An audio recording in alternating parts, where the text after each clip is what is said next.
मुंबई की स्टोरीज़ के बाद अब हम आ गए हैं दिल्ली, चलते-चलते जैसे मैं हमेशा कहता हूँ।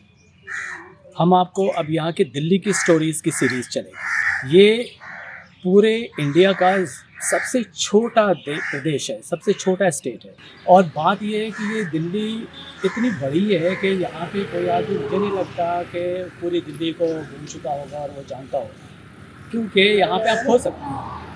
33,000 किलोमीटर की सड़कें हैं। तो मैं यहाँ से आपको एक पहली बड़ी इंटरेस्टिंग स्टोरी ग्रीन रेवोल्यूशन की बताऊँगा, हरित क्रांति की स्टोरी। हरित क्रांति की स्टोरी ये है कि यहीं पे जहाँ पे मैं खड़ा हूँ ना, इसके पीछे एक खेत ही खेत है। तो वहाँ पे एक खेत में 1962 की बात है, स्वामीनाथन साहब रिसर्च कर रहे थे कि भाई हमारे यहाँ 1966 में जो कहत हुआ था उसके बाद हमारी हालत बहुत ख़राब थी। हमारे पास खाने के लिए अनाज नहीं था, गेहूँ नहीं था, चावल नहीं था। तो वो बाहर से हमें मंगाना पड़ता था और उसको हम कहते थे शिप टू माउथ, मतलब जब जहाज़ आता था, पानी का जहाज़, उसमें चावल और वो गेहूँ होते थे तो हम खा सकते थे। उसको कहते थे शिप टू माउथ एग्जिस्टेंस। अब हमारे पास ग्रीन रेवोल्यूशन के बाद इतना अनाज पैदा हो गया कि अब हम बात कर रहे हैं फार्म टू फोर्क।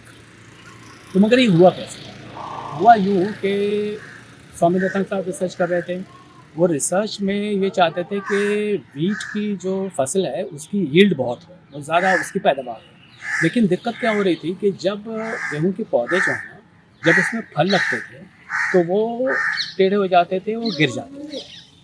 तो उन्होंने मतलब उनकी रिसर्च चालू रही, वो अपना शोध कार्य करते रहे, लेकिन एक साहब ने बताया कि भाई जिस तरह का काम आप कर रहे हैं उसी तरह का काम मेक्सिको में एक अमेरिकन साइंटिस्ट है, उनका नाम है नॉर्मन बोरलॉग, वो भी यही काम कर रहे हैं। तो आप उनसे बात करिए। तो उनसे जब उन्होंने बात की और जब उनसे मुलाकात की तो उनको पता चला कि वो जो वो जो बीट का पौधा है वो उन्होंने ऐसा बनाया है जिसके तने ज़रा मजबूत हैं और जब उसमें फल लगते हैं, जब उसमें दाने आ जाते हैं तो वो नीचे नहीं गिरते।